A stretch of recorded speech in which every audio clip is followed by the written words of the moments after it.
Screen is visible to you all? Yes, sir. Okay, pharmaceutical chemistry, इसके हम कुछ basics देखेंगे।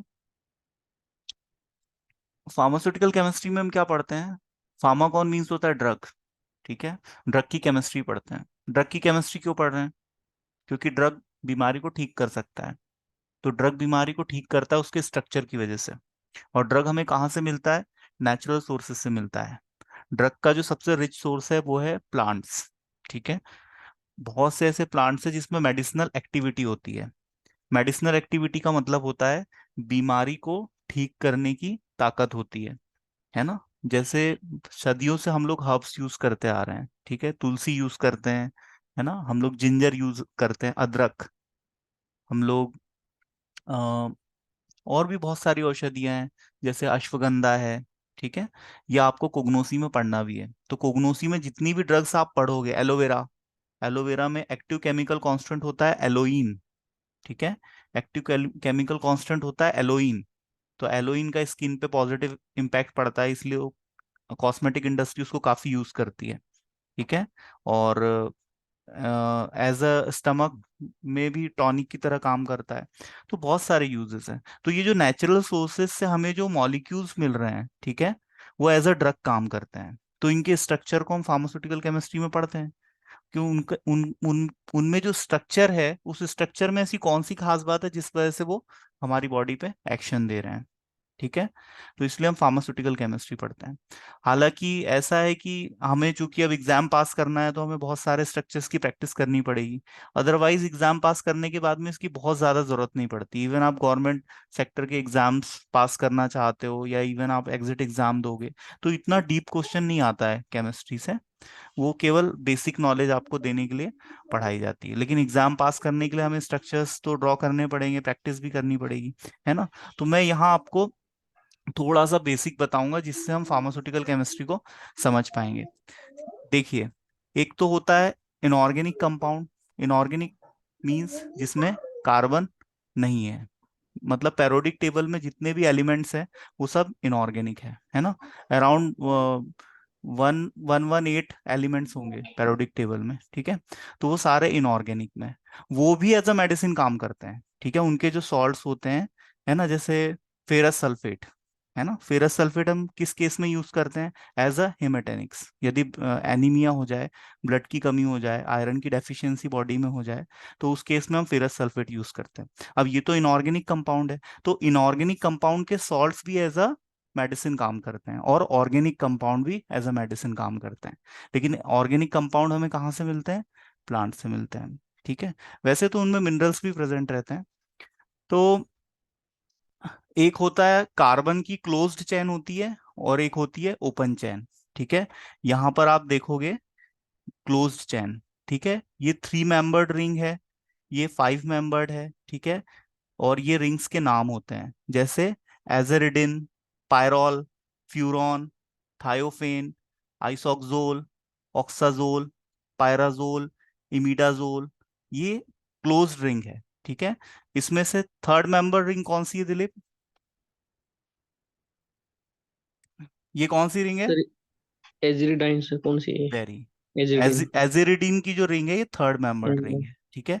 अब कभी फार्मास्यूटिकल केमिस्ट्री जब मैं आपको आगे पढ़ाऊंगा, और कभी ये रिंग दिखेगी, तो ये नहीं बोलेगा कि ये रिंग कहाँ से आई है। ये रिंग आई है नेचुरल सोर्स से। ये नेचुरल सोर्स से जो ड्रग हमें मिलती है ना, उसके स्ट्रक्चर में प्रेजेंट रहती है। अब दवाई का जो स्ट्रक्चर है, वो तो नेचर से हमें मिला है, ठीक है। तो वो तो फिक्स होगा ना। उसमें कोई ना कोई रिंग होगी, या तो पायरल होगा, या तो फ्यूरॉन होगा, थायोफेन होगा। या आपस में कनेक्ट भी हो सकते हैं। अलग अलग दवाइयों के अलग अलग स्ट्रक्चर हम पढ़ेंगे, और वो स्ट्रक्चर सर ये बहुत फ्यूरॉन ज्यादा। क्यों हुआ सर? क्या? ये ये फ्यूरॉन ये कैसे हुआ? फ्यूरॉन हुआ ऑक्सीजन की प्रेजेंस की वजह से। ये देखो, ये पेंटा मेंबर्ड ओके। रिंग है, और ठीक है। थायोपिन सल्फर का? ये जो रिंग है, ये इसमें कितने कार्बन है बताओ? एक, दो, फाइव फाइव कार्बन है तीन, सर। चार, अच्छा ऑक्सीजन लग गया तो 4 है ना। कार्बन, हाँ ठीक। ये जो रिंग है, ये हेट्रो रिंग है। इसको हेट्रो रिंग क्यों कह रहे हैं? क्योंकि इसमें हेट्रो एटम प्रेजेंट है। हेट्रो एटम कौन सा है? ऑक्सीजन, नाइट्रोजन ठीक सल्फर है। और वो यहाँ पर फास्फोरस। यदि कार्बन रहता, तो क्या ये हेट्रो रिंग होती? नहीं होती। नहीं होती। पर यहाँ पर क्या बेंजीन है, में होता है। 1 2 3 4 कार्बन है और एक ऑक्सीजन प्रेजेंट है, जिस वजह से इस रिंग को हम क्या बोलेंगे, हेट्रोसाइक्लिक कंपाउंड। तो ज्यादातर हेट्रोसाइक्लिक कंपाउंड में मेडिसिनल एक्टिविटी होती है। तो हमारी फार्मास्यूटिकल केमिस्ट्री में हम बहुत से स्ट्रक्चर पढ़ेंगे जहां हमको हेट्रोसाइक्लिक रिंग देखने को मिलेगी। बाई हेट्रोसाइक्लिक हेट्रोसाइक्लिक कंपाउंड कौन रिंग, से होते हैं सर? वो होते हैं जो हेट्रोसाइक्लिक सल्फर। कंपाउंड वो होते हैं जिसमें कार्बन के अलावा कोई दूसरा एटम प्रेजेंट रहे। और ओके। ये मल्टीपल एटम भी प्रेजेंट हो सकते हैं। जैसे आप इस केस में देखेंगे, आइसोक्सोल का जो स्ट्रक्चर है, इसमें ऑक्सीजन के साथ नाइट्रोजन भी प्रेजेंट है। तो ये बाई हेट्रो कंपाउंड हो गया। ठीक है। तो ये पॉली हेट्रो कंपाउंड भी हो सकते हैं। जैसे आप यहां पर देखो, ये भी हेट्रोसाइक्लिक रिंग है। ठीक है। तो हम्म, ये ये साइक्लिक कंपाउंड है सारे, ये साइक्लिक कंपाउंड के स्ट्रक्चर्स हैं जो आपको ड्रग में देखने के लिए मिलेंगे, है ना। और कुछ कुछ जैसे आप स्ट्रक्चर देख के उनके जो नाम है वो पढ़ के आपको ड्रग भी याद आ सकता है ना। जैसे पायराजीन, तो पायराजीन एक ड्रग भी होता है। तो उस ड्रग में ये वाला मॉलिक्यूल, ये वाला जो स्ट्रक्चर है वो पाया जाता है। तो उसके आधार पे ड्रग का नाम रख दिया जाता है। ठीक है। जैसे कभी हम सुनेंगे थियोपेंटियल पेंटल सोडियम, है ना। तो उसमें ये वाला रिंग आपको देखने को मिलेगा। तो ये सब बेसिक रिंग मैं आपको बता रहा हूँ। अभी ड्रग्स में जब आपको आगे पढ़ाऊंगा कैटेगरीज, तो उसमें ड्रग्स पढ़ाऊंगा तो तब आपको समझने में हेल्प मिलेगी, यदि आप इस चार्ट को थोड़ा सा ध्यान से देख लोगे तो, क्योंकि आपको ये सभी तो आगे। आगे मिलने वाला है। ठीक है। तो मैं एक बार आपको दिखा देता हूँ ताकि कोई ये ना कहे कि भाई ये पिरीमिडीन कहाँ से आया। अब ये पिरीमिडीन कहीं प्रेजेंट रहेगा किसी स्ट्रक्चर में, है ना। या हो सकता है कि पिरीमिडीन आपस में कनेक्टेड रहे, डिफ्यूज रहे, क्योंकि ये रिंग में फ्यूजन भी तो होगा। अब देखो यहाँ पर ये रिंग फ्यूज हो गई कि नहीं। ये जो बेंजीन रिंग है ये आपस में फ्यूज्ड हो गई। तो ये क्यूनोलीन हो गया। क्या हो गया, क्यूनोलीन। ये क्या हो गया, मॉर्फोलिन। ये देखिए ये वाला स्ट्रक्चर, मॉर्फोलिन में क्या है, ऑक्सीजन और नाइट्रोजन प्रेजेंट है। ये हो गया पाइपराजीन। पाइपराजीन में क्या प्रेजेंट है, देखो ऊपर एक नाइट्रोजन है और नीचे एक नाइट्रोजन है। ठीक है। आपको सैचुरेटेड कंपाउंड और अनसैचुरेटेड कंपाउंड तो पता है ना। हर कंपाउंड स्टेबिलिटी चाहता है। कार्बन की वैलेंसी कितनी होती है, 4 होती है। तो कार्बन हमेशा स्टेबल रहने के लिए चाहता है कि या तो वो एक कार्बन से 4 हाइड्रोजन जुड़े रहें, ठीक है, और नहीं जुड़े हैं तो एक कार्बन दूसरे कार्बन से डबल बॉन्ड से जुड़ जाएगा, है ना, या ट्रिपल बॉन्ड से जुड़ जाएगा। आगे मैं आपको उसका इमेज दिखा दूंगा। तो यदि कार्बन से 4 हाइड्रोजन जुड़े हैं तो वो सैचुरेटेड कंपाउंड होगा। ठीक है, एल्केन, वो सैचुरेटेड कंपाउंड होगा क्योंकि उसकी चारों वैलेंसी कंप्लीट है ना। और यदि 3 हाइड्रोजन रहेंगे तो 3 हाइड्रोजन रहेंगे और एक कार्बन दूसरे कार्बन से जुड़ा है तो भी सैचुरेटेड है। अनसैचुरेटेड कब होगा, जब डबल और ट्रिपल बॉन्ड्स होंगे। तो डबल और ट्रिपल बॉन्ड किसी भी स्ट्रक्चर को अनसैचुरेटेड बनाते हैं। ठीक है। तो ये आप देख लो, एजरिडीन 3 मेंबर्ड, पायरॉल, फ्यूरॉन। फ्यूरॉन ये इसलिए क्योंकि इसमें ऑक्सीजन प्रेजेंट है। ठीक है। यहाँ पर देखो सल्फर प्रेजेंट है तो इसको थायो, है ना, थियोफेन या थायोफेन। अब यहाँ देखो आइसोक्सोल, तो इसमें नाइट्रोजन और ऑक्सीजन प्रेजेंट है। ऑक्साजोल, ऑक्सीजन प्रेजेंट है और नाइट्रोजन। पायराजोल, तो ये आप है इमिडाजोल। ठीक है। Pyrimidine, piperidine, pyrimidine, pyrazine, piperazine, morpholine, quinoline, indole, indole ring. ठीक है। ये रिंग इंडोल आपको स्ट्रक्चर में दिखेगी आगे, केमिस्ट्री जब हम पढ़ेंगे किसी न किसी दवाई के स्ट्रक्चर में इंडोल रिंग आपको दिखेगी। और ये है टेरिडिन, ये पी साइलेंट है, इसको टेरिडिन पढ़ते हैं, ये टेरिडिन का स्ट्रक्चर है। ठीक है। अब जब हम आईयूपीएसी नाम नेम नेम लिखेंगे किसी भी ड्रग का, तब हमें ये सब चीजें हेल्प करेगी वहां पर आईयूपीएसी नेम लिखने में। आप आपके सिलेबस को बहुत ध्यान से देखना, हम वही चीजें पढ़ेंगे जो हमारे सिलेबस में हैं। ठीक है। इस चीज का ध्यान रखना, क्योंकि हमारा सिलेबस बहुत लेंदी है, यदि हम इधर उधर की चीजें बहुत ज्यादा पढ़ेंगे तो हमें समय कम पड़ जाएगा। ठीक है। तो समय पे हमारा सिलेबस कंप्लीट हो पाए और हम उसको रिवाइज कर पाए, है ना, और हम स्ट्रक्चर्स को याद कर पाए, उसकी प्रैक्टिस कर पाए, उस इसलिए हमें उतना पढ़ना है जितना हमारे सिलेबस में है। तो आप लोग सभी सिलेबस बहुत ध्यान से देखना, एक एक चीज सिलेबस की ध्यान से पढ़ना कि सिलेबस में क्या है। देखिए, आपका जो सिलेबस में जितनी भी ड्रग्स की कैटेगरी दी हुई है ना, कुछ ड्रग्स हमारे हार्ट पे काम करते हैं, ठीक है, उनको हम कार्डियोवास्कुलर ड्रग्स कहते हैं। कुछ ड्रग्स हमारे सेंट्रल नर्वस सिस्टम पे काम करते हैं, हम उनको बोलेंगे drugs acting on central nervous system. तो ये सारी कैटेगरीज हमने पढ़नी है। हमें ऑटोनोमिक नर्वस सिस्टम पे काम करने वाले ड्रग्स पढ़ने हैं, डायूरेटिक्स पढ़ने हैं, है ना, अभी लास्ट क्लास में मैंने डायूरेटिक्स डिस्कस किया था। और हाइपोग्लाइसेमिक एजेंट्स पढ़ने हैं, एनाल्जेसिक्स पढ़ने हैं, एंटी इन्फ्लामेटरी पढ़ने हैं। तो इनकी हमें डेफिनेशंस पता होनी चाहिए कि भाई एंटी इन्फ्लामेटरी क्या होते हैं।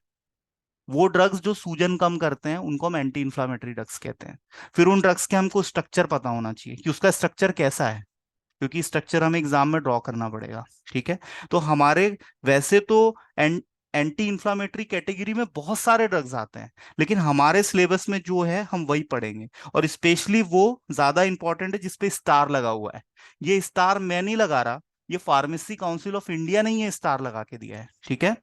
आप आपके सिलेबस को खोल के देखना, उसमें जो एनाल्जेसिक और एंटी इंफ्लामेटरी ड्रग्स की कैटेगरी दी हुई है ना, इसमें मॉर्फिन, नार्कोटिक, एंटागोनिस्ट, है ना, और इसमें देखो आपका एस्पिरिन और आइबुफेन, ये दोनों पे टिक लगा हुआ है स्टार।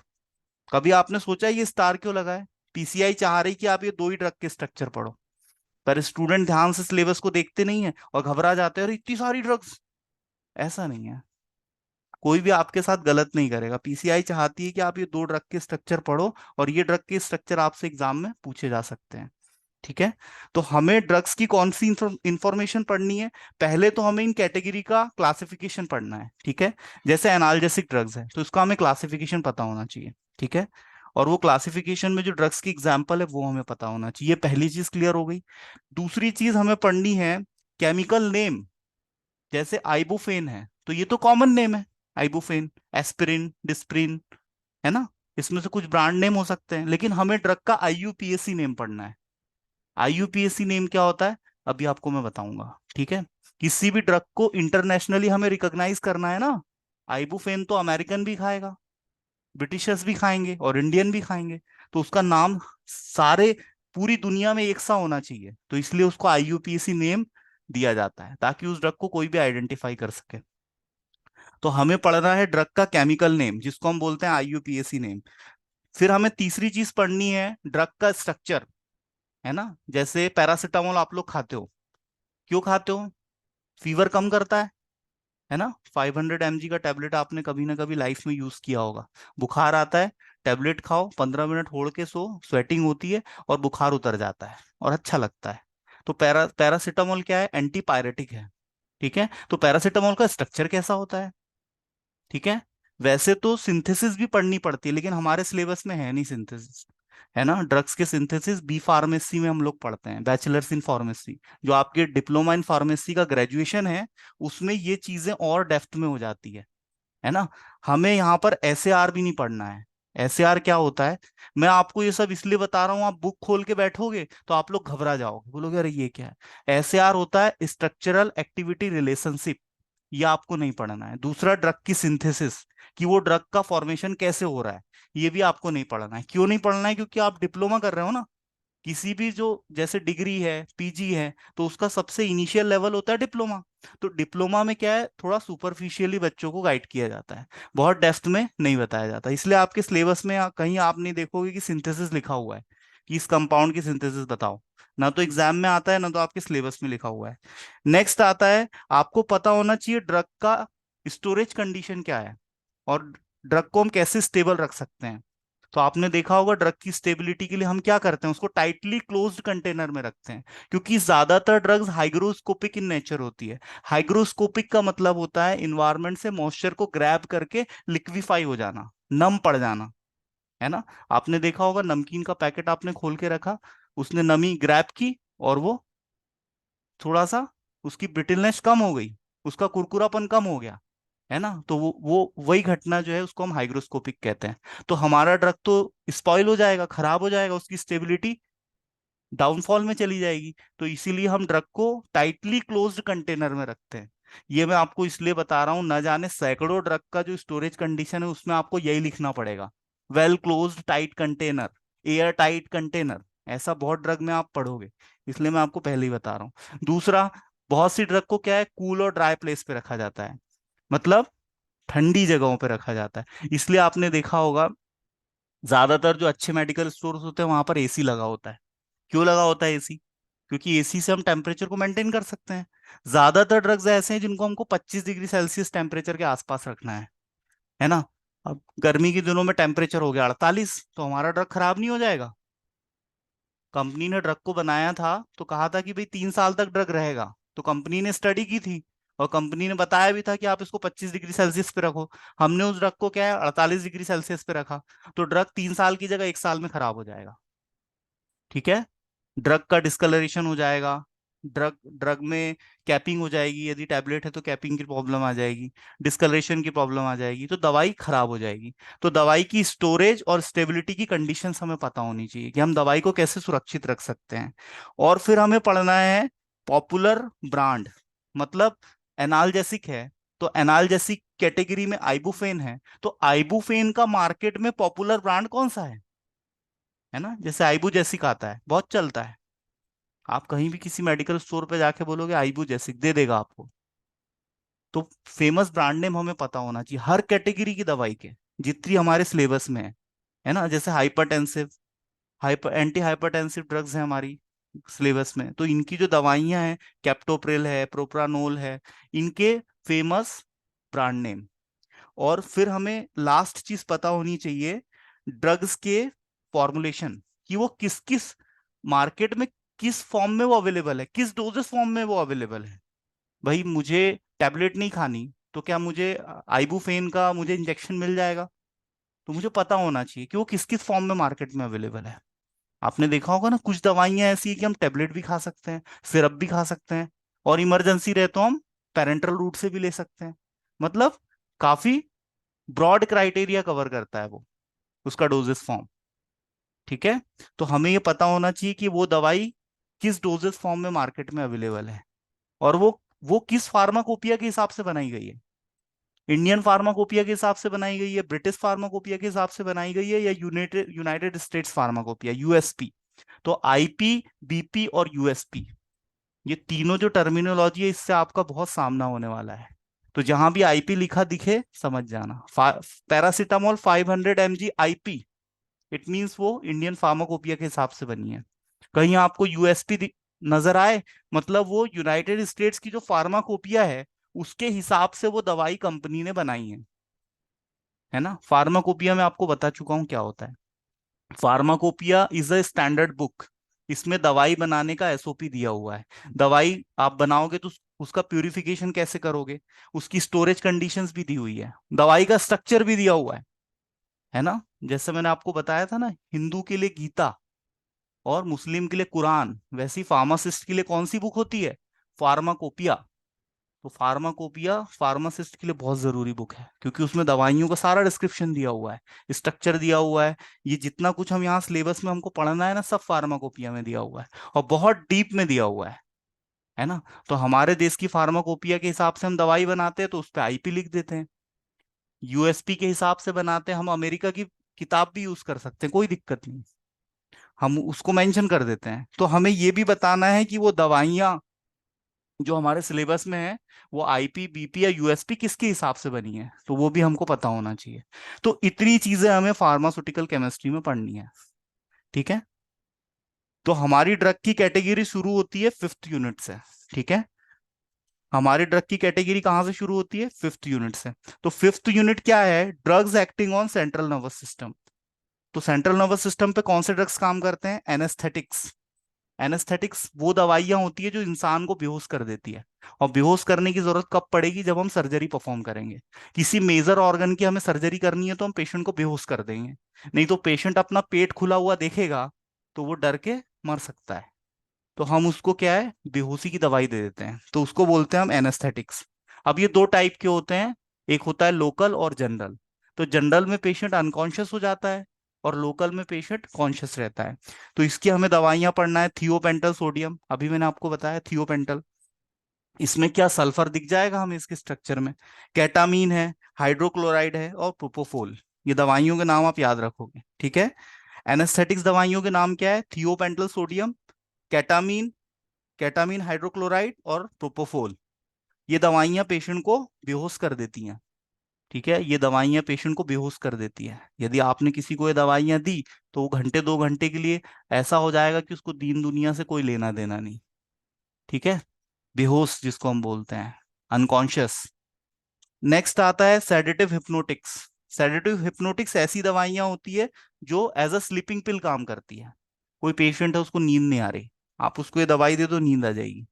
तो इसका एग्जाम्पल है डाइजेपाम, एल्प्राजोलम, नाइट्रोजेपाम और फिनोबार्बिटल।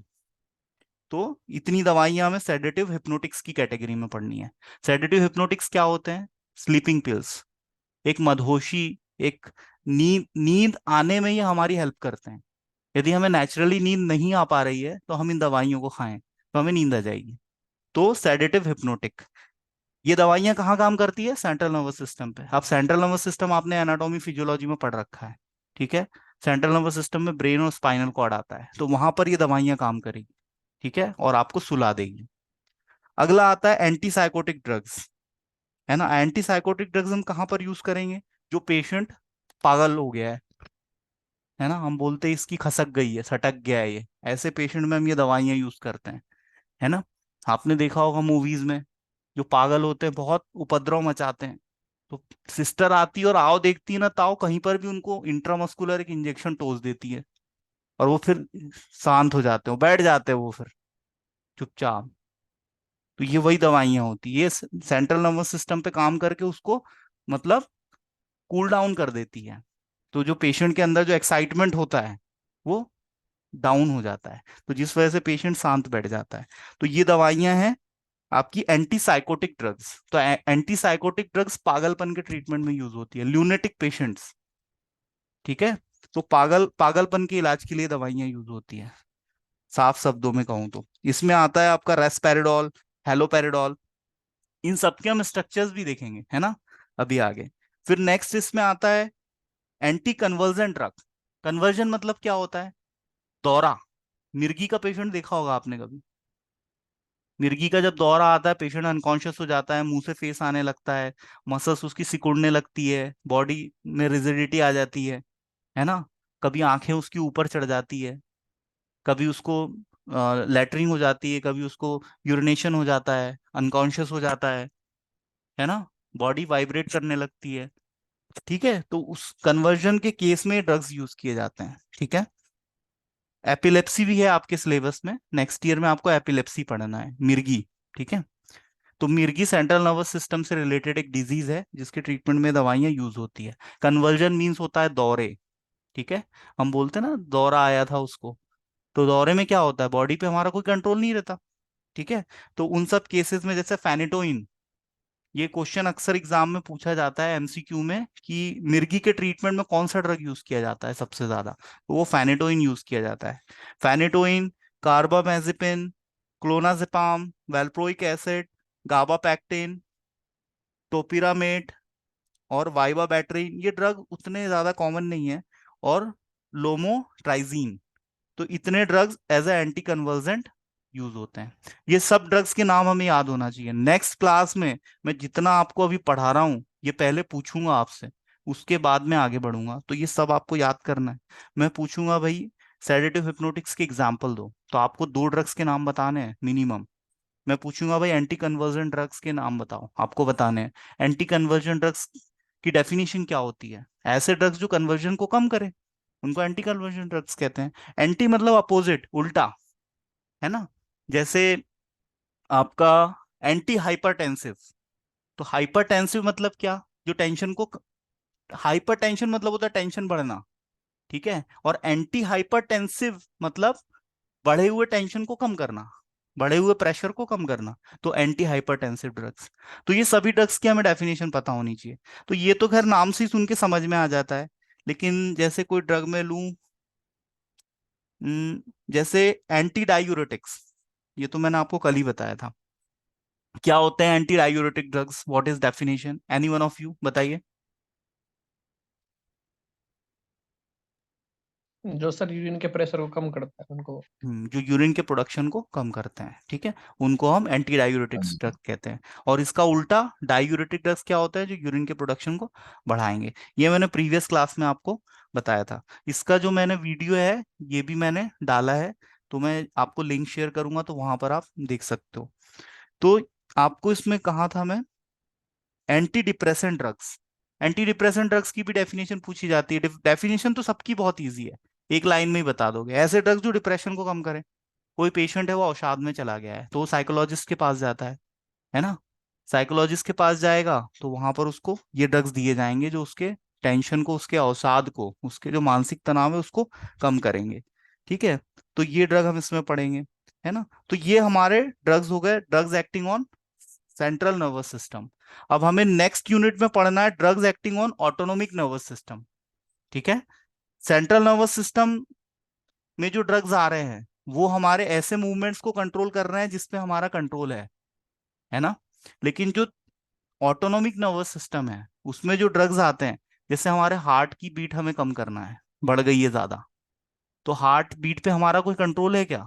नहीं है। तो हार्ट का जो धड़कना है वो ऑटोनोमिक नर्वस सिस्टम कंट्रोल करता है। किडनी का जो फिल्ट्रेशन है वो ऑटोनोमिक नर्वस सिस्टम कंट्रोल कर रहा है। आपके जो स्टमक में जो एसिड रिलीज हो रहा है, ठीक है, एसिड का सिक्रीशन हो रहा है, वो ऑटोनोमिक नर्वस सिस्टम रेगुलेट कर रहा है। तो जब हमें हमारे बॉडी के अंदर कोई प्रॉब्लम आ जाती है तो उसके मैनेजमेंट के लिए हम ऑटोनोमिक नर्वस सिस्टम के ड्रग्स यूज करते हैं, जिसमें आता है एसिटाइल कोलिन, एड्रिनर्जिक, और आपका एसिटाइल कोलिन के ब्लॉकर्स। ये मैं आपको पढ़ाऊंगा तो बताऊंगा एसिटाइल कोलिन क्या होता है, एड्रेनलिन क्या होता है। एड्रेनलिन तो आपको पता ही होगा, एक हार्मोन होता है। कहाँ से रिलीज होता है? एड्रिनल ग्लैंड से। एड्रिनल ग्लैंड कहाँ प्रेजेंट होता है? आपकी किडनी के जस्ट ऊपर, और वहां से एड्रेनलिन हार्मोन रिलीज होता है। ऐसे ही एसिटाइल कोलिन भी एक न्यूरोट्रांसमीटर है। ये आपके कहाँ काम करता है? ऑटोनोमिक नर्वस सिस्टम पे काम करता है। ऑटोनोमिक नर्वस सिस्टम क्या करता है? हमारी बॉडी में जो इनवॉलेंट्री मूवमेंट्स होते हैं, है ना, उनको कंट्रोल करता है। तो हमारी बॉडी में बहुत सारे अंदर विसरल ऑर्गन के इनवॉलेंट्री मूवमेंट्स हैं, है ना, जैसे हार्ट की पंपिंग हुई, किडनी का फिल्ट्रेशन हुआ, हमारे स्टमक में एसिड का सिक्रीशन हुआ, हमारा जो इंटेस्टाइन है उसका पेरिस्टालिक मूवमेंट हुआ, पेरिस्टालिक मूवमेंट इंटेस्टाइन का। ये सारे ऑटोमेटिक होने वाले मूवमेंट्स हैं। तो इन पे ये ड्रग्स काम करते हैं, है ना। कौन से? एड्रेनर्जिक ड्रग्स और कोलिनर्जिक ड्रग्स। और इनके एंटागोनिस्ट भी होते हैं, एड्रेनर्जिक एगोनिस्ट और एड्रेनर्जिक एंटागोनिस्ट। एगोनिस्ट का उल्टा कौन होता है? एंटागोनिस्ट, है ना। अब हम ये समझ लेते हैं कि एगोनिस्ट क्या होते हैं और एंटागोनिस्ट क्या होते हैं। ठीक है, जैसे बॉडी में नेचुरली एसिटाइल कोलिन रिलीज हुआ और वो अपने रिसेप्टार से बाइंड हुआ, और होने के बाद में उसने अपना एक्शन दिया, ये नेचुरल फिनोमिना हुआ। लेकिन किसी कारण से बॉडी में एसिटाइल कोलिन बन नहीं पा रहा है, या वो अपना काम कर नहीं पा रहा है, तो क्या हम एसिटाइल कोलिन का जो स्ट्रक्चर है उसी के जैसा दिखने वाला दूसरा स्ट्रक्चर कहीं हमें नेचर से यदि मिला हो तो क्या हम देंगे तो काम बनेगा? बिल्कुल बनेगा। और उसी को हम बोलते हैं एगोनिस्ट। आ गया समझ में? और इजी एग्जांपल से समझते हैं कि एगोनिस्ट क्या होता है। ध्यान से समझना। बॉडी में पैनक्रियाज में इंसुलिन का फॉर्मेशन होता है, ठीक है। इंसुलिन क्या करता है? ग्लूकोज के लेवल को ब्लड में कम करता है, ठीक है। अब इंसुलिन बीटा सेल बना नहीं रही किसी कारण से, डायबिटीज पढ़ाऊंगा तो बहुत से कारण बताऊंगा। अब उसने इंसुलिन नहीं बनाया, तो मेरी बॉडी में इंसुलिन का काम कौन करेगा? कोई नहीं करेगा। तो मुझे इसके लिए क्या मैं बाहर से किसी एनिमल से इंसुलिन निकाल के यूज कर सकता हूँ? हाँ, यदि उसका स्ट्रक्चर मेरे इंसुलिन के जैसा है तो मैं बिल्कुल कर सकता हूँ, है ना। तो इंसुलिन के जैसे स्ट्रक्चर वाला दूसरा केमिकल हमारी बॉडी को दिया जाता है, और वो इंसुलिन की तरह काम करता है, तो इसको हम एगोनिस्ट बोलते हैं। तो एगोनिस्ट क्या है? हमारी बॉडी में जो नेचुरल बायोमोलिक्यूल्स है वैसा ही स्ट्रक्चर होता है, और काम भी वैसा ही करते हैं, काम भी वैसा ही करते हैं, लेकिन वो नेचुरल सोर्सेज से, प्लांट से, एनिमल से लिए जाते हैं। तो आपने देखा होगा इंसुलिन लैब में तो बनता नहीं है, किसी प्लांट से भी हमको इंसुलिन नहीं मिलता है। तो जो पिग्स होते हैं, ऑक्स होते हैं, उनका जो इंसुलिन होता है वो इंसान के इंसुलिन से काफी मिलता जुलता है। उसमें बस थोड़ा सा चेंज लाना पड़ता है, थोड़ा सा, तो वो व्यक्ति लैब में ला लेता है इंसान, और फिर उसको बॉटल में भर के इंसान को इंसुलिन के इंजेक्शन देना शुरू कर देते हैं, जिसको डायबिटीज होता है। अब समझ रहे हो एगोनिस्ट क्या होता है? एगोनिस्ट हम रिप्लेसमेंट थेरेपी में यूज करते हैं। रिप्लेसमेंट थेरेपी क्या, ध्यान से सुनना। किसी व्यक्ति को पार्किंसन हो गया, क्यों? क्योंकि डोपामीन कम हो गया। Dopamine is a neurotransmitter. अब डोपामीन कम हो गया, तो मैं उसको, डोपामीन का जो स्ट्रक्चर था वो मुझे पता है कैसा था। अब मैंने देखा ऐसा स्ट्रक्चर का मेरे पास कुछ है क्या, इसको हम बोलते हैं एनालॉग। हम बोलते हैं ना भाई, इस ड्रग का एनालॉग हम यूज कर रहे हैं, तो एनालॉग मतलब उसी के जैसा दिखना। तो फिर हम उस एगोनिस्ट को, जैसे हमने एक ड्रग है, इसमें आता है आपका, मुझे इसका ड्रग ही याद नहीं आ रहा अभी, कार्बाकोल। कार्बाकोल है कि क्या है ना? ऐसे ही एक ड्रग का नाम है, मैं आपको बताऊंगा। तो वो डोपामीन के जैसा ही दिखता है, तो फिर वो ड्रग हम देते हैं, तो वो डोपामीन की तरह काम करता है, और पेशेंट का पार्किंसन ठीक हो जाता है। इसको बोलते हैं रिप्लेसमेंट थेरेपी। रिप्लेसमेंट थेरेपी में क्या होता है, बॉडी में जिस चीज की डेफिशिएंसी है, तो उस डेफिशिएंसी को दूर करने के लिए वैसा ही दिखने वाला एक केमिकल कंपाउंड बॉडी को इंट्रोड्यूस कराया जाता है, जो कि उसके रिसेप्टार से बाइंड करके वही काम करता है जो वो नेचुरली बॉडी में कर रहा था। ठीक है?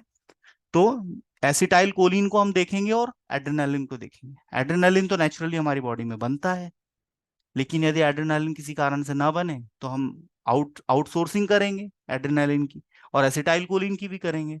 तो इनके ड्रग्स हमें देखने हैं कि कौन से ऐसे ड्रग है जो एज अ एगोनिस्ट काम करते हैं एसिटाइल कोलिन के लिए और एड्रेनालिन के लिए, और इनके एंटागोनिस्ट भी देखेंगे हम। एंटागोनिस्ट मतलब क्या होता है, ध्यान से सुनो। एसिटाइल कोलिन बॉडी में जो काम कर रहा है नेचुरली, हम नहीं चाहते कि वो करे। कुछ ऐसी मेडिकल कंडीशंस है जिसमें हम नहीं चाह रहे कि एसिटाइल कोलिन अपनी एक्टिविटी को दे बॉडी में, तो हमने क्या किया, उसका एंटागोनिस्ट दे दिया।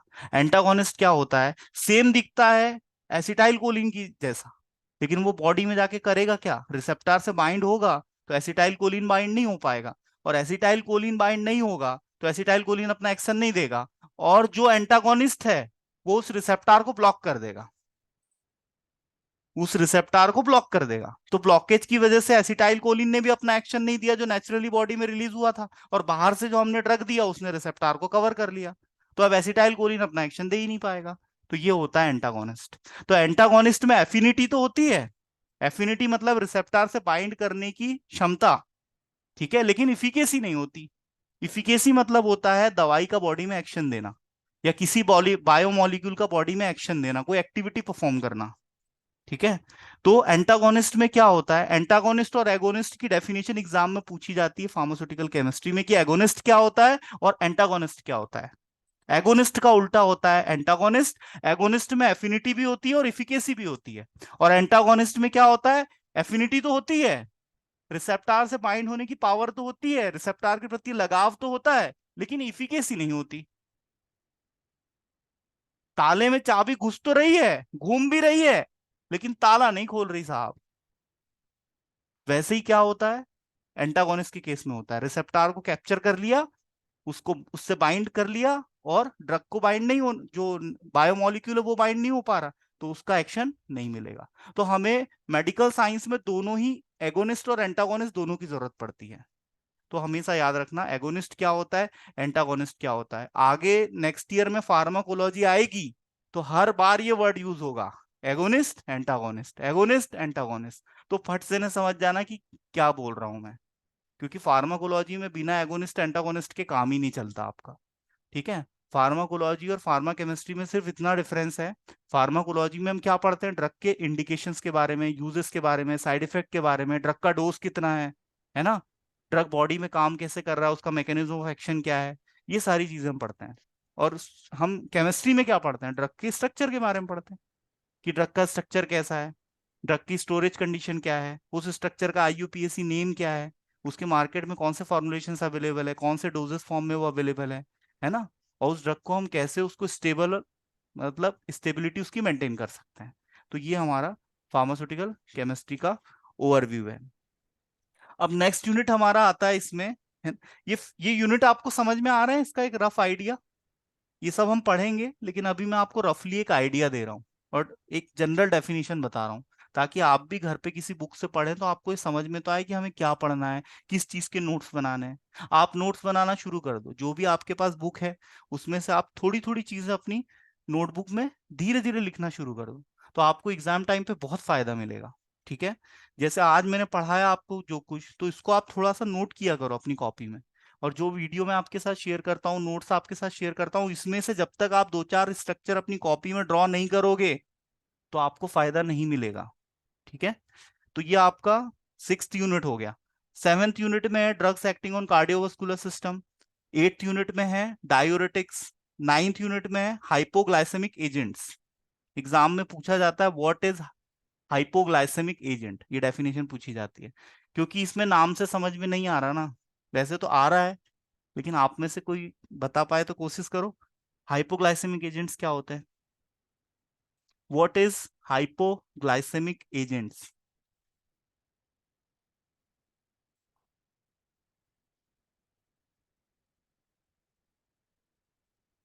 कोई कोशिश करेगा बताने की? हाइपोग्लाइसेमिक एजेंट क्या होता है? सपोज आपसे एग्जाम में 2 नंबर में पूछ लिया है।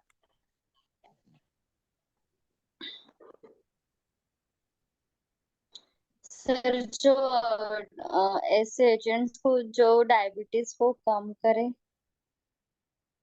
डायबिटीज के ट्रीटमेंट में जो यूज होते हैं उनको हम हाइपोग्लाइसेमिक एजेंट कहते हैं। बिल्कुल सही कहा हाँ, आपने Rohini. Diabetes. Yes correct. Sir, हाँ। Right answer. ओके। हाइपोग्लाइसेमिक जो एजेंट्स होते हैं, it is used in treatment of diabetes. ठीक है। डायबिटीज में क्या होता है? ब्लड में शुगर का लेवल, ग्लूकोज का लेवल बढ़ जाता है। ग्लूकोज का लेवल बढ़ जाता है, तो उसको जो दवाई कम कर दे उसको हम हाइपोग्लाइसेमिक एजेंट बोलते हैं। हाइपो मतलब होता है कम, हाइपर मतलब होता है ज्यादा। तो हाइपोग्लाइसेमिक मतलब शुगर लेवल, ग्लूकोज लेवल आपका, हाइपोग्लाइसेमिक ड्रग क्या करेंगे? कम कर देंगे। तो किन कंडीशन में हम यूज करेंगे? जब ग्लूकोज लेवल बढ़ जाएगा, है ना। एक कंडीशन ये भी होती है कि पेशेंट के अंदर ग्लूकोज का लेवल ब्लड में कम हो जाता है, तो पेशेंट बहुत कमजोरी का एहसास होता है उसको, है ना। ऐसा तब देखा गया है, आपने किसी पेशेंट को जैसे ओवरडोज दे दिया इंसुलिन का, या आपने ओवरडोज दे दिया हाइपोग्लाइसेमिक एजेंट का, तो उसका ग्लूकोज लेवल कम हो जाता है फिर।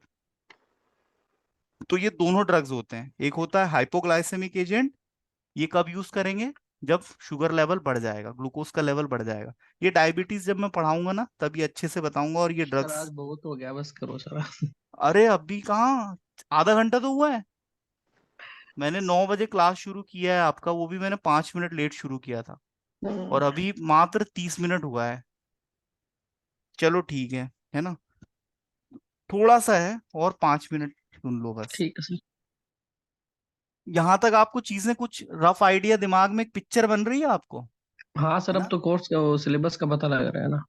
हाँ, सिलेबस आज आपको एक्सप्लेन कर रहा हूं मैं, ठीक है। हम्म। अब नेक्स्ट है आपका एनाल्जेसिक्स और एंटी इंफ्लामेटरी। नहीं, यदि आप सुनो तो एक आध ड्रग का स्ट्रक्चर मैं बता दूंगा आपको। एनाल्जेसिक और एंटी इंफ्लामेटरी। एनाल्जेसिक्स क्या होता है? पेन किलर्स, है ना, डिस्प्रिन, एस्प्रिन, और इसमें आपका आइबुफेन आता है ना। आपने सेरेडॉन, ये सब यूज किए होंगे, सेरेडॉन ब्रांड नेम है ना। डाइक्लोफेनाक, मैफेनेमिक एसिड, ठीक है। पेनसेरोडन होता ना सर वो। हाँ, सेरेडॉन होता है ना, सर दर्द के लिए हम्म। यूज करते हैं। हम्म। एड भी देखा होगा आपने टीवी में। अच्छा, इसका एड टीवी में क्यों आता है? बिकॉज ये जितने भी ये पेन किलर्स है ना, ये आपका एस्पिरिन हुआ, तो एस्पिरिन क्या ओटीसी की कैटेगरी में आता है। ओटीसी मतलब over the counter drug. Over the counter drug का मतलब होता है विदाउट प्रिस्क्रिप्शन आपको मेडिकल स्टोर से मिल जाएगा, तो इसको हम ओटीसी ड्रग कहते हैं। तो ये ओटीसी की कैटेगरी में आता है। पायरोक्सिकेम और सेलाकॉक्सिब, तो ये ड्रग्स आपको पढ़ने हैं। एसिक्लोफेनाक, एसिक्लोफेनाक आपने मसल्स पेन के लिए यूज किया होगा, है ना। तो आपने ये पेन किलर तो सबने ही लाइफ में कभी ना कभी यूज किए होंगे, है ना। ऐसा कोई शायद ही हो जिसने पेन किलर ना खाया हो, तो पेन किलर भी हमें पढ़ने हैं। इसको हम बोलते हैं एनसेड्स, है ना। एग्जाम में लिखा आता है NSAIDs. Right a short note on NSAIDs. तो एनसेड का फुल फॉर्म क्या होता है? Non steroidal anti inflammatory drugs. ऐसे ड्रग्स जो इन्फ्लामेशन को कम करें। इन्फ्लामेशन मतलब होता है सूजन, और पायरेसिस मतलब होता है बॉडी का टेम्परेचर बढ़ना। इसको हाइपरथर्मिया भी बोलते हैं। आपने सुना होगा ना थर्मल प्लांट। थर्मल जो वर्ड है वो टेम्परेचर से रिलेटेड है। तो हाइपरथर्मिया मतलब होता है बॉडी का टेम्परेचर बढ़ जाना, और हाइपोथर्मिया मतलब होता है बॉडी का टेम्परेचर कम हो जाना। तो ये दो कंडीशन होती है, हाइपरथर्मिया और हाइपोथर्मिया। तो जब फीवर आता है, व्यक्ति को बुखार आता है, तो वो कौन सी दवाई खाता है? पैरासीटामोल। उसका स्ट्रक्चर भी हम देखेंगे, ठीक है। और एसिक्लोफेनेक, मेफेनेमिक एसिड, है ना। अब आपने देखा होगा मेफ्टाल प्लस आता है, मेफ्टाल प्लस का नाम सुना होगा। पीरियड्स के दौरान जो पेन होता है, तो उसके मैनेजमेंट के लिए ज्यादातर फीमेल मेफ्टाल प्लस खाती हैं, तो उनको इस ड्रग का नाम पता होगा, जिसको पेन होता है तो। पर लगभग 40-50% फीमेल्स को पेनफुल मैस्ट्रुएशन होता है, तो उस केस में ये मेफेनेमिक एसिड यूज किया जाता है, क्योंकि ये सॉफ्ट टिश्यू का जो पेन होता है उसमें ये ज्यादा अच्छा काम करता है, इसलिए ये ड्रग यूज किया जाता है। क्योंकि ऐसा सवाल उठता है, भाई सभी ड्रग तो पेन किलर है, सभी ड्रग्स तो पेन किलर है, तो फिर ये ड्रग इस पेन के लिए क्यों और वो ड्रग उस पेन के लिए क्यों, है ना। तो ये डिपेंड करता है कि पेन किस टाइप का है, उसके हिसाब से हम सेलेक्ट करेंगे कि कौन सा पेन किलर खाना है। मसल्स का पेन है, विसरल ऑर्गन का पेन है, सॉफ्ट टिश्यू का पेन है, स्किन पे पेन है, सुपरफिशियल बॉडी पार्ट पे, तो वो डिपेंड करता है कंडीशन पे। फिर एंटी फंगल ड्रग्स, है ना, इसमें हमको पढ़ना है एम्फोटेरिसिन बी, इट्राकोनाजोल, कैटाकोनाजोल, माइकोनाजोल। इसमें एजोल रिंग प्रेजेंट रहेंगे, नाम सुन के ही समझ में आ रहा है ना।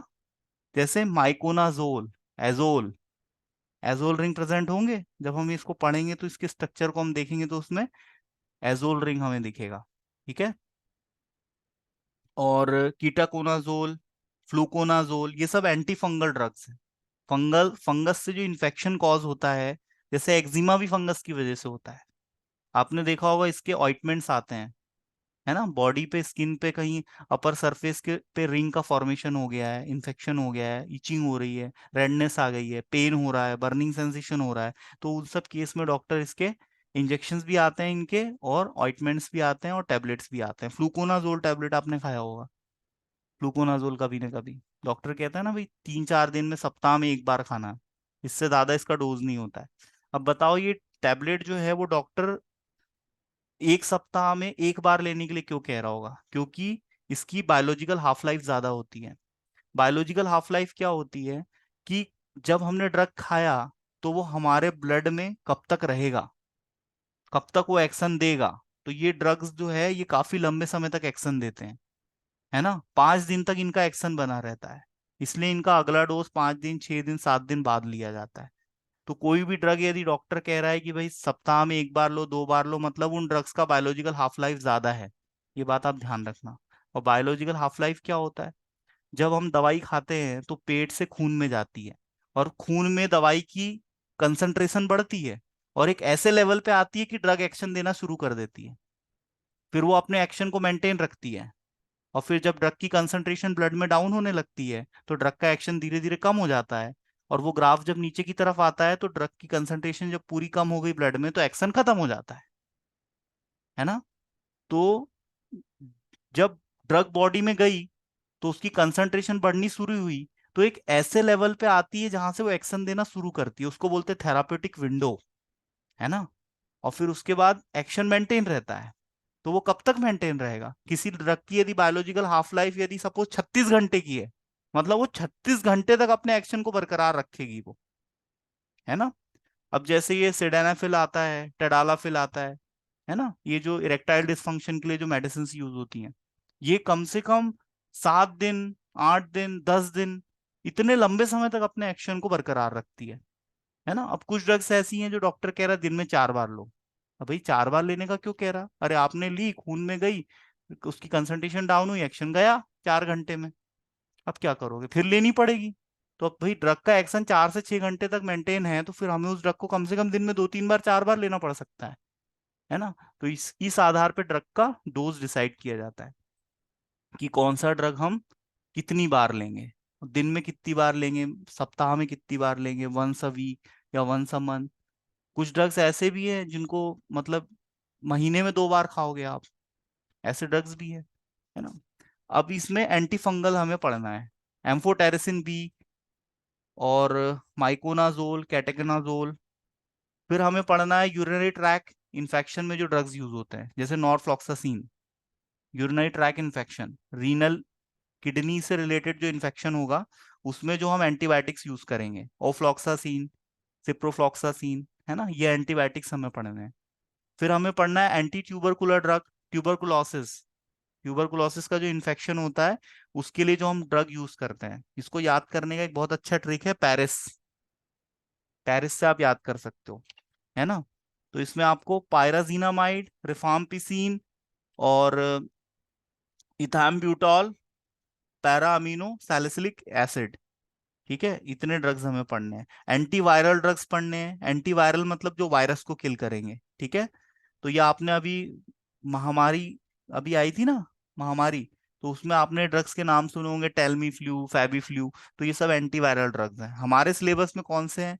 एसाइक्लोवीर है। एसाइक्लोवीर ड्रग बहुत ज्यादा यूज होता है। चिकन पॉक्स में भी यूज होता है। टीडीएस, टीडीएस मतलब होता है दिन में 3 बार, 3 बार। बीडी मतलब होता है दिन में 2 बार। ओडी मतलब होता है कोई ड्रग दिन में 1 बार। तो एसाइक्लोवीर 400 mg टीडीएस यूज होता है, ठीक है, वायरल इन्फेक्शन के ट्रीटमेंट के लिए। और इसमें आता है रेमडेसिविर। रेमडेसिविर का नाम सुना है आपने? अभी अभी कोविड-19 के टाइम पे रेमडेसिविर बहुत चलता था, न्यूज में भी आता था। मार्केट, ब्लैक मार्केटिंग हो रही है, कालाबाजारी बहुत हुई है इसकी, रेमडेसिविर इंजेक्शन की, क्योंकि एंटीवायरल ड्रग है, पैरेंटल रूट से दिया जाता है ना, तो वायरस को किल करता है। तो एंटीवायरल वो ड्रग्स होते हैं जो वायरस को किल करेंगे, इरेडिकेट करेंगे, बॉडी से इलेमिनेट करेंगे। अब आता है एंटी मलेरियल। मलेरिया से तो सभी परिचित है, उसमें जो ड्रग्स यूज होंगे, क्यूनिन सल्फेट। अभी मैंने आपको एक रिंग बताई थी ना, ये देखो क्यूनोलिन, ये रिंग दिख रही है दिलब आपको, क्यूनोलिन वाली कर्सर। हेलो दिलीप,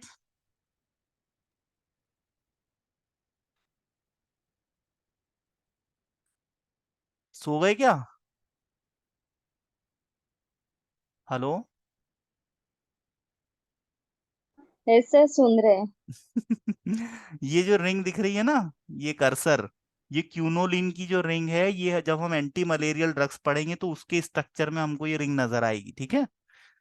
तो ये जितनी भी रिंग्स है कहीं ना कहीं आपको केमिस्ट्री में किसी न किसी स्ट्रक्चर में नजर आएगी, है ना।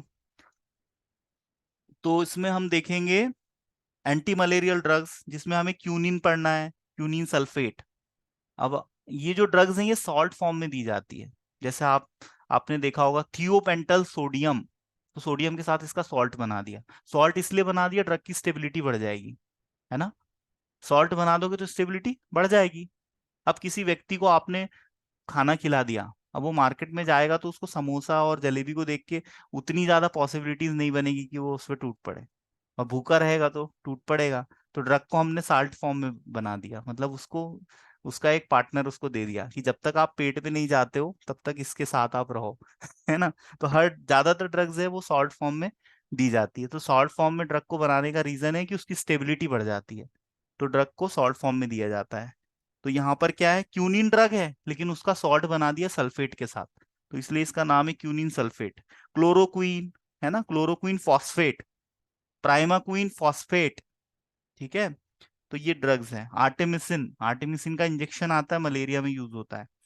सल्फोनामाइड्स हमें पढ़ने हैं। सल्फोनामाइड्स में हमें पढ़ना है सल्फा मेथॉक्सोल। अभी मैंने आपको ऑक्सोल बताया ना, ये ऑक्सोल आपको देखने को मिलेगा इन दवाइयों के स्ट्रक्चर में। तो इसमें हमें पढ़ना है सल्फोनामाइड में डेप्सोन पढ़ना है हमें। डेप्सोन जो ड्रग है ये इंपॉर्टेंट है, पूछा जाता है। कोई बताएगा डेप्सोन ड्रग कहाँ यूज होता है? हेलो, डेप्सोन ड्रग कहाँ पर यूज होता है? सर डेक्सामेथासोन है क्या? नहीं, डेप्सोन, डेप्सोन। अच्छा अंकित है, अंकित, क्या बात है अंकित, बताओ डेप्सोन ड्रग कहाँ यूज होता है? सर डेप्सोन का नहीं। चलो कोई बात अरे नहीं। वाह। डेप्सोन लेप्रोसी में यूज होता है, कुष्ठ रोग जो होता है ना, तो ये ड्रग याद रखना, डेप्सोन लेप्रोसी के ट्रीटमेंट में यूज होता है। ये एमसीक्यू के रूप में पूछा जाता है, और आप लोग को भी एग्जिट एग्जाम भी देना है तो थोड़ा सा अच्छे से पढ़ाई करो, है ना, क्योंकि आपके डी फार्मेसी के बाद में आपको एग्जिट एग्जाम देना है। एग्जिट एग्जाम में आपको एमसीक्यू सॉल्व करना है ना। तो एमसीक्यू आप सॉल्व करोगे तब आपको लाइसेंस मिलेगा, तो उस टाइप में ऐसे क्वेश्चन आपसे पूछे जाएंगे, है ना। तो मैं बीच बीच में आपको थोड़ा सा हिंट कर देता हूँ, क्योंकि मैं काफी साल से एग्जाम्स मैंने क्रैक भी किए है, स्टूडेंट्स को ट्रेन भी किया है, गाइड भी किया है, तो मुझे पता है कौन सी चीजें फ्रिक्वेंटली पूछी जाती है। तो डेप्सोन ड्रग का पूछा जाता है किस किस मतलब ऐसा क्वेश्चन आता है कि लेप्रोसी के ट्रीटमेंट में कौन सा ड्रग यूज होता है, सामने ऑप्शन दिए रहते हैं, है ना। तो आप डेप्सोन याद रखेंगे, है ना। और क्लोट्रिमाजोल, क्लोट्रिमाजोल, ये ड्रग सल्फोनामाइड कैटेगरीज के हैं सारे। सल्फोनामाइड कैटेगरी क्या है, एंटीबायोटिक ड्रग्स की एक कैटेगरी है। और आगे हमको एंटीबायोटिक्स भी पढ़ने हैं, लेकिन यहाँ पर ये सिलेबस में अलग से भी दे दिए हैं। और ये जो ड्रग्स हैं आपके, नॉरफ्लॉक्सासिन, सिप्रोफ्लॉक्सासिन, ओफ्लॉक्सासिन, ये सारे ड्रग्स भी एंटीबायोटिक हैं, लेकिन अलग से डाल दिए गए हैं, ठीक है। जबकि इनको यहाँ एंटीबायोटिक्स के साथ में ही रखना चाहिए था पर पीसीआई ने क्या सोच के वहां रखा है वो वही जानती है। पर मेरे हिसाब से वो यहाँ रहना चाहिए था 12th यूनिट में। जब आपने एंटीबायोटिक्स का एक यूनिट दे रखा है तो उसमें आपको सारे एंटीबायोटिक्स के ड्रग देने चाहिए ना। तो स्टूडेंट को कंफ्यूज करती है ना, पीसीआई। ठीक है। तो ये एंटीबायोटिक्स में आपको पढ़ना है penicillin, penicillin G, amoxicillin, floxacillin, streptomycin, tetracycline, है ना, ये सारे ड्रग्स, एजिथ्रोमाइसिन, ये ड्रग्स आपको पढ़ने हैं। और फिर आपको सर लास्ट जो 13th यूनिट है वो है आपकी neoplastic drugs, anti cancer drugs. यहाँ आपका फार्मास्यूटिकल केमिस्ट्री खत्म हो जाता है। इतनी चीज पढ़ने वाले हैं हम आने वाले इस महीने में। एक महीने में लगभग हमारा सिलेबस पॉसिबली कोशिश करूंगा कंप्लीट हो जाए, ठीक है। तो जो दवाइयाँ इंपॉर्टेंट है उनके स्ट्रक्चर्स में आपको बताऊंगा, उनके आईयूपीएसी नेम बताऊंगा, उनकी स्टोरेज कंडीशंस बताऊंगा। इतनी चीजें हम लोग देखेंगे। 13 यूनिट है फार्मास्यूटिकल केमिस्ट्री में और हमको एक महीने में खत्म करनी है ताकि हम इसको रिवाइज भी कर पाए, ठीक है। तो आप लोग सभी रेडी हो जाओ। ये सिलेबस आज मैंने आपको एक रफ ओवरव्यू दिया है। टाइम बचा है, यदि आप लोग झेल पाओ तो फिर एक आध ड्रग का स्ट्रक्चर बताता हूँ, नहीं तो फिर कल बताऊंगा एनाल्जेसिक ड्रग्स के बारे में। एनाल्जेसिक ड्रग्स के स्ट्रक्चर एक्सप्लेन करूंगा। पैरासिटामोल हुआ, आइबुफेन हुआ, ठीक है, ये ड्रग्स मैं आपको कल एक्सप्लेन करूंगा। ओके। हेलो। जी सर। Okay Dilip sir. को ओके साफ सर, ओके सर। दिलीप को साफ सूंघ गया है क्या? कुछ सर बोल ही नहीं लैप्स रहा कर है गया दिलीप। दिलीप। दिलीप, अरे चला ही गया ये तो। ज्यादा हो गया लगता है आज। सर ओवरडोज तो नहीं डेप्सन हो? का हाँ। सर डेप्सन का कंटिन्यू यूज शायद 3 क्लास स्किन ज्वाइन करा होगा इन्फेक्शन के उसने। लिए भी होता है ना? काय के लिए? स्किन इन्फेक्शन के लिए यूज हाँ, करते हैं। स्किन इन्फेक्शन के लिए होता है, एब्सोल्युटली राइट। देखो जो लेप्रोसी है, कुष्ठ रोग है, वो हम्म। स्किन के सुपर, मतलब स्किन से बॉडी के हम्म। सुपरफिशियल पार्ट पे होता है, और सुपरफिशियल पार्ट मतलब स्किन, है ना। हम्म। तो स्किन से रिलेटेड जो रोग होते हैं उसमें चलता है डेप्सोन, बिल्कुल चलता है ना। लेकिन कुष्ठ के लिए थोड़ा सा पॉपुलैरिटी बढ़ गई है डेप्सोन डेप्सोन इसलिए। कुछ ड्रग्स रहते हैं ना किसी बीमारी में, उनकी पॉपुलैरिटी बहुत बढ़ जाती है। अब जब भी फीवर की बात आती है पैरासिटामोल का ही नाम आता है। और भी ड्रग्स है लेकिन बस पीसीएम पीसीएम, उसके सिवा कुछ नहीं। तो ऐसे डेप्सोन का थोड़ा कुष्ठ के लिए प्रचलन में आ गया है ना। बाकी जो डेप्सोन ड्रग है वो सुपरफिशियल, आपको इन्फेक्शन यदि होता है तो उसमें आप यूज कर सकते हो। और कोई किसी का क्वेश्चन, कोई डाउट? अभी तो वैसे आज कुछ ऐसा बताया ही नहीं कि कोई डाउट हो, सब कुछ बहुत इजी था, है ना।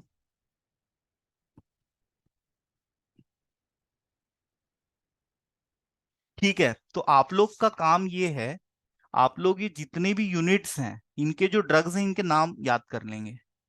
कैसे याद कर लेंगे? मैं पूछूं भाई कि मुझे डायूरेटिक ड्रग्स के नाम बताओ, तो आपको दो चार नाम पता होने चाहिए। मैंने पूछ लिया भाई हाइपोग्लाइसेमिक एजेंट्स के नाम बताओ, तो आपको दो चार पांच नाम पता होना चाहिए जो आपके सिलेबस में है। इसके बाहर के भी आप बता सकते हो, एग्जाम में भी लिख सकते हो, कोई दिक्कत नहीं। कोई ड्रग ऐसा है जो आपके सिलेबस में नहीं है लेकिन आप एग्जाम में लिख सकते हो, टीचर उसको काटेगा नहीं। वो तो पीसीआई कह रहा है कि आप इतने ड्रग्स पढ़ लो, बाकी इससे ज्यादा ड्रग्स हैं। ड्रग्स बहुत सारे हैं लेकिन हमें पीसीआई ने बताया कि आपको इतने पढ़ने हैं। और जिसपे स्टार लगा के दिया है ना वो ड्रग्स इंपॉर्टेंट है, ये मैं आपको बता दूं। जिन भी ड्रग्स पे स्टार लगा हुआ है सिलेबस में देखना, वो सारे ड्रग्स इंपॉर्टेंट है, उस पे सीधे क्वेश्चन आ सकते हैं आपसे।